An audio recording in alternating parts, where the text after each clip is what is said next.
میرے محترم سامعین، حلال جانور کے بھی یہ 7 اجزاء کھانا جائز نہیں ہیں، چاہے آپ نے اس حلال جانور کی قربانی کی ہو یا قربانی کے علاوہ ایام میں اسے ذبح کیا ہو۔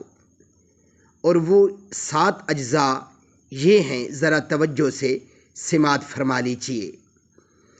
دم مسفوح یعنی بہنے والا خون۔ نمبر 2، پیشاب کی جگہ نر و مادہ کی۔ نمبر 3، خصیے جنہیں فوطے بھی کہا جاتا ہے۔ نمبر 4، پاخانے کی جگہ۔